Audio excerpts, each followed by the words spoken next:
Like, oh, I didn't tell you. I've gone to game 3. He said sorry, too. It's okay. You know, it took me just spamming in caps like, Zerg, don't do it quickly. Get away from Terran. But he eventually did it. Came to his senses, so we're going to see that final ZVT on Zell Naga Caverns. I hope all the Spectres came out today had a lovely time, because we're not done yet, This is the last game of today. Don't forget, though, Saturday and Sunday going to be ramping it up with more action here on the floor at the Convention Center in Columbus, Ohio. We have got Sjow from Dignitas, our Red Terran in the Northeast, and he is going head-to-head here with FXOSheth, our Blue Zerg in the Southwest.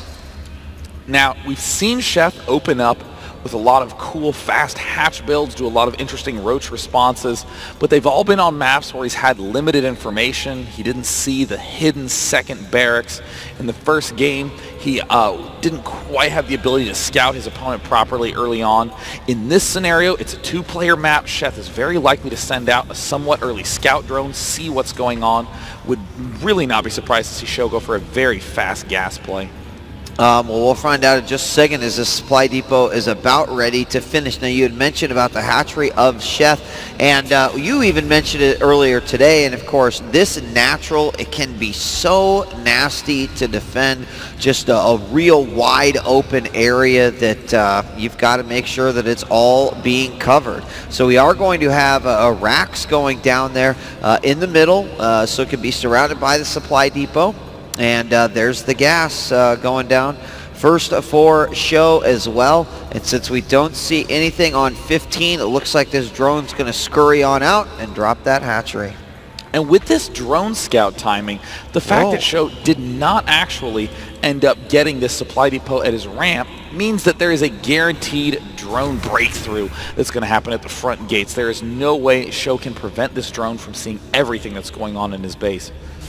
There's the drone, makes his way in right now. The Marine is being made and the orbital going out. The pool is now down for Sheth, and he actually dropped his hatch and then canceled and put it back on. Not canceled, but just stopped the actual making of it and went back on it. However, he's spreading out his overlords, getting a gas now as well, and Sheth setting himself up in the pretty much the same manner that he had been starting on the last couple matches. And I'm interested to see if Sheth will open up with that extremely fast roach play again. It is a very annoying opening because right when your Hellion pops out and you're thinking you're going to get ready to do some aggression, you have roaches barreling down your front gates and you have to do some sort of emergency defense. We do have a couple Marines making their way up the middle of the map. One drone almost got taken out by this forward Marine, and he is going to see another drone there. The hatchery is about ready to finish. The drone was in position, looked like he was going to maybe put down a spine crawler, but he did not, and so the Marine is just going to go ahead and run away as the Zerglings are going to come out. 2 Marines on the map running so fast back home, and did that force any extra Zerglings out of Sheth? He is going to make a total of 6 here, so not too much. He puts down his Roach Warren, and he is also getting his queens at both of the hatcheries. Again, this very fast Roach Warren play from Sheth, trying to put pressure right back on his opponent. You see here comes out a Hellion, getting ready to try to do a little bit of damage, but Sheth will surprisingly have these roaches out to deal a little bit of hurt back to Terran. There, the Hellion is now heading out right now. A couple Zerglings going to get spotted. Sjow very happy because he knows that those are basically free lings. And it's kind of funny because this push, the 5 Marine 1 Hellion push, is so indicative of someone going for a fast starport, because you can just barely afford to make these units while teching up higher and higher. But at the same time, Sjow always does this Hellion Marine push in like all of his builds, so it makes it much harder to predict what you think he's doing. And the Hellion is going to move forward. Remember, we got 4 roaches on the way coming out from Sheth. They are going to be spawning from the main base. Marines move forward. They really, really want to try to take out that Queen. Queen's going to try to get out of there on the creep, but he's going to instantly start targeting those drones. Out come those roaches.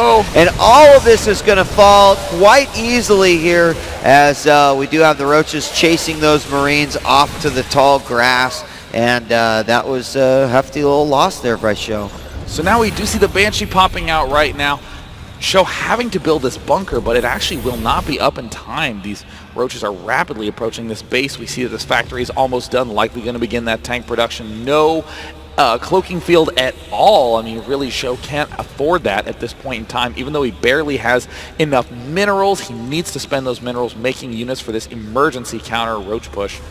The lair going down for Sheth right now, and we are going to see the Banshee pop at just a perfect time, and it will just start beating on those roaches. Nothing they can do but try to dish out as much damage as they can before the Banshee kills him. He's going to try to take out that bunker. He kills the SCV. It is on fire, but it will get repaired by a bunch of SCVs. He's not done yet, though, Day. He's going to go back out. That Banshee is seen, but he took care of that problem, no problem. Sheth did a very smart move there at that front gate. He saw that his roaches were guaranteed to die and just continued to try to maximize the damage out of them. That Banshee guaranteed the kill there.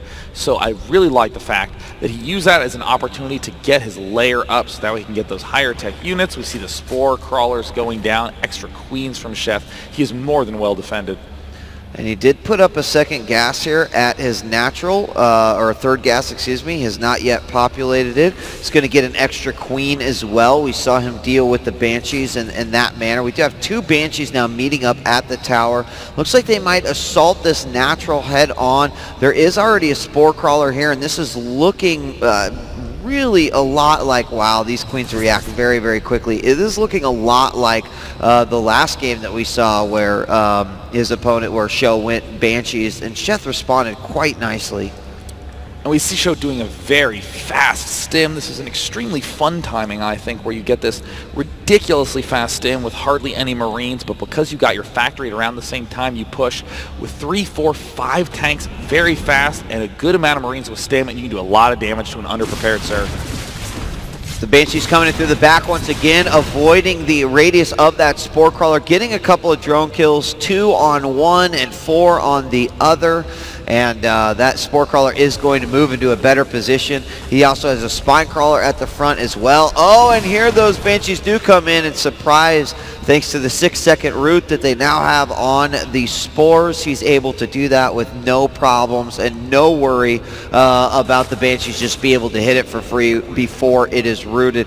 Now the command center has gone up for Sjow, already in orbital, and these Banshees just still continuing to go around the map, check things out, and do as much damage as they can. The Baneling nest going down and a spire inside the main for Sheth. There's that stim. It's getting increasingly close to finished. 40 seconds left. And with these 4 tanks out already, Sjow has a reasonable force to begin a push, especially if he brings those 2 Banshees back into the mix. He's going to try to pick off any drones that he can. Just try to do a little damage and get out before losing a Banshee, and barely ends up escaping with his life. That queen almost got that kill, but it just did not happen. He's going to go ahead and move the Banshee back. A few lings here at the tower he might be able to take out. And we do see, we see another command center going down for Sjow here. And he's definitely trying to get his worth here. He's scanning to take out some creep tumors and prevent that creep from getting out any further. And will the queen? Yes, queen takes out one of them. Might even be, nope, we'll do a little bit more damage. That one, and he will kill yet another creep tumor. Smart move, as it's a wasted energy. Another one goes down, but I don't think he's going to be able to snag it.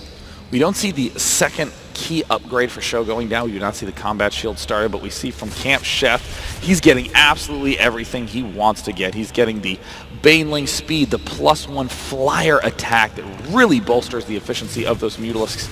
We see him building another Roach Warren. Well, I guess that's autopilot at work. I guess this is now when you kind of want roaches as Zerg, but I guess he forgot he already got some roaches as Zerg. Oh, he is getting that second Roach Warren. Oh, that's too bad. He's trying to keep up on the upgrades. Tank's pretty close ahead. Now, there's not a whole lot of Marines here, but the mutant number's not high enough to be able to engage that head on. It looks like the Terran force of Sjow is going to swing around here to the third, and this naked hatchery is going to have absolutely nothing around to defend it. In come the mutas and a bunch of queens to try to save it, but more importantly, these lings and banes, and it looks like Sjow's going to go all the way around the back and attack it from the high ground. Again, something that can be very, very annoying. Now the question is he going to respond with it? Oh, the mutas move in. Where are the Marines? They do manage to take out one of those tanks, but the hatchery will fall. Oh, Sheth could have saved that hatchery, but didn't quite have his units in the right spot at the right time. He needed to have a little bit more preparedness, a little bit better spotting, and with that one weakened tank, Sheth's mouth's watering. He wants it so badly, so we do see him taking that left third expansion now. Yeah, it takes out an Overseer as well. The tanks are pretty exposed right now. He's going to move a bunch of Lings around the side. He might try to swing in through the back or come back down. Nope, he's going to run back to his natural. And he does have, okay, here he goes. We got Lings moving in now. They'll go past these initial tanks, go right in. He's going to sandwich them on both sides. Banelings coming in as well. Few Marines that are left are going to get hit by that, and everything will be killed, including the medevacs trying to rapidly escape from this battle. So a nice little win. We see a wing expansion going up for Sheth on the left side, and the gold has been cleared of its rocks, but this command center went a little bit too, gotta turn around and go back there. There we go, command center. As now we're going to see the mutas fly into the main. Missile turrets just now going down around the production, but he's going after the tanks. Another one taken out, and for every tank that he can kill coming out of that factory, he will be in a much better position. 3 hatches going down for Sheth, 1 macro hatch, 2 more bases. Sheth is very comfortable with the position he's in, but the unfortunate truth is that Sheth right now is in mid-game mode. He needs to keep that Mutalisk count very, very high, and he only has 8. You want 16 to 20 Mutalisks to really put the pressure on Terran to make him feel very uncomfortable about pushing out. And now that Sjow has his own gold base up and running, this means that the Terran player can suddenly begin catching up to the Zerg as the Terran players begin spiking through the roof. But right now it looks like Sjow is spending a lot of money on just air defense and trying to get back on his feet after losing his whole army. He is, but setting up at the gold with this planetary, it's just, and you can already see Sjow moving forward with his tanks, trying to establish a line that his opponent cannot cross. However, the mutas will go back in here. They are researching +2 Infestor. Pathogen glands coming out. He's going to go ahead and get rid of that missile turret. Only a few Marines here, and he will decide to engage, which means he will probably do some serious damage here to the production. More Marines coming in, just going to try to focus down one of these barracks, but he continues to do some good harassment there. Really splitting this out, but oh my gosh, interception Marines! 1, 2, 3, 4, 5 mutas go down. And you mentioned how important it is to keep those muta numbers up, especially spending the resources for that plus level 2 attack. It's about ready to finish, and here comes Lings. He's going to go in yet again. And it looks like he's trying to get a good surround, but can't quite get the angle, man, just to get a couple of Marines, but not nearly the kind of damage the Marines just dealt. That gold is not quite up and operational. We see 8 workers mining, which is better than nothing, but is not the wicked saturation of like 100 SCVs that you really want there to be able to get that maximum macro going. Sjow now adding on more barracks, still isn't taking the time to add on any reactors. It's just 8 naked racks right now, and just beginning to add on those key Thors that will help him manage those big muta counts. Also, the Hive Tech going down for Sheth right now. Even though he doesn't have the gold, it's 3 bases to 4. He does have that wing expansion. There's just a bunch of roaches sitting there, not rallied out.